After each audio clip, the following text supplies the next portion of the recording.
IT চ্যানেলের পক্ষ থেকে রাইস কুকারের পুরো পার্টসপাতি কয়েল যা কিছু আছে সব কিছু খুলে এক সাইড করে রেখেছি।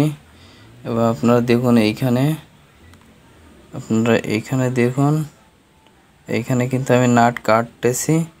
এই যে ব্রেকারের যে এই বডির যে জয়েন্টটা রয়েছে এইখানে জং পড়ে নষ্ট হয়ে গেছে। আমি ভেতরটাও দেখাচ্ছি, এখানে পানি পড়ে এই সাইডে জং পড়ে অনেক দূর থেকে এইভাবে চলে এসেছে। আমি এটাকে রিপেয়ারিং করে দেখাবো, দেখবেন সুন্দর করে। এই ঢেকিটা আর বসছিল না, কিন্তু আমি এটাকে নাট মেরে অনেকগুলো করে আমি দেখাচ্ছি। দেখুন আমি কাটতে আসি, আমার ছোট হ্যান্ড ড্রিল দিয়ে হ্যান্ড কাটার দিয়ে আমি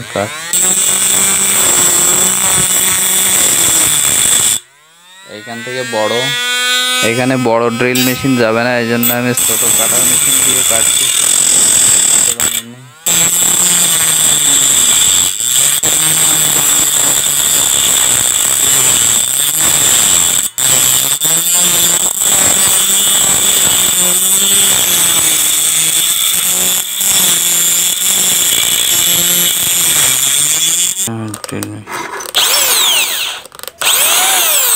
ড্রিল মেশিন দিয়ে ছিদ্র করে দিয়েছি,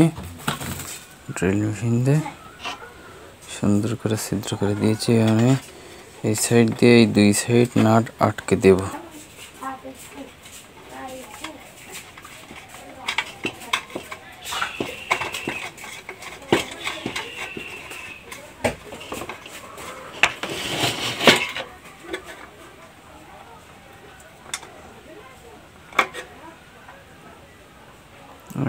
নাট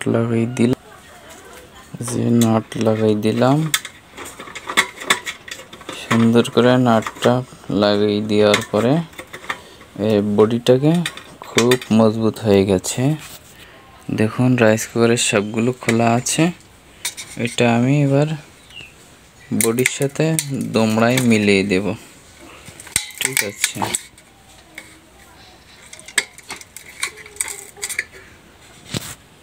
এই যে দিয়েছি, দেখুন এই সাইডটাও লাগাই দিয়েছি, এই নাটটাও লাগাই দেওয়ার পরে এই সাইডটাও লাগাই দিচ্ছি। এই যে এটাও লাগাই দেখুন কাস্টমারের কাজ খুবই মজবুত করে দিয়েছি। এটা নড়াচড়ার কোনো সুযোগ নেই, অনেক মজবুত হয়েছে। এবার চাপার সাথে কাজ করবে।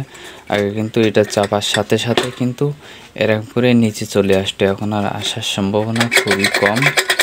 এটা সুন্দর করে দিয়েছি। কাজটি ভালো লাগলে আমাকে লাইক কমেন্ট শেয়ার করবেন প্লিজ। লাইক শেয়ার কমেন্ট করতে ভুলবেন না। ধন্যবাদ সবাইকে। এবার আমি এই কয়েলটা এখানে লাগিয়ে দেব, সুন্দর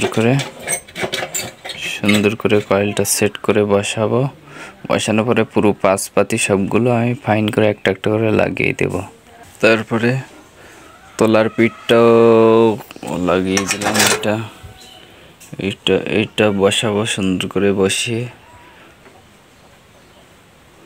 কয়েলের নাট দেখুন সুন্দর একটা, দুইটা এবং তিনটা সম্পূর্ণ লাগানো কমপ্লিট হয়ে গেছে।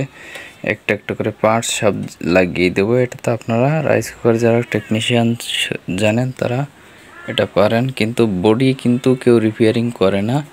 আমি কিন্তু খুব সুন্দর করে এখানে মজবুত করে রিপেয়ারিং করে দিয়েছি, অনেক সুন্দর করে। ভিডিওটি ভালো লাগলে শেয়ার করতে ভুলবেন না এবং লাইক কমেন্ট করবেন। পরবর্তী ভিডিও বানাতে আমাকে উৎসাহ দিবেন প্লিজ। এটা লাগানো এখন সম্পূর্ণ কমপ্লিট হয়ে গেছে।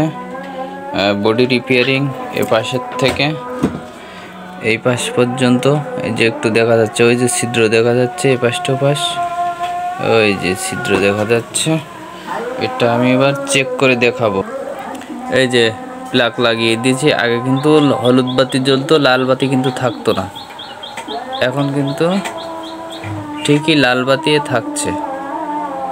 আগে কিন্তু এই সুইচটা চাপলে কিন্তু নিচে মুখে চলে যেত, যার কারণে হলুদ বাতি থাকতো, লাল বাতি থাকতো না, লাল বাতি টোটালি আসতো না। এখন কাজটা সাকসেসফুল হয়ে গেছে। ভিডিওটা ভালো লাগলে লাইক কমেন্ট শেয়ার করবেন, পাশে থাকবেন। ধন্যবাদ সবাইকে।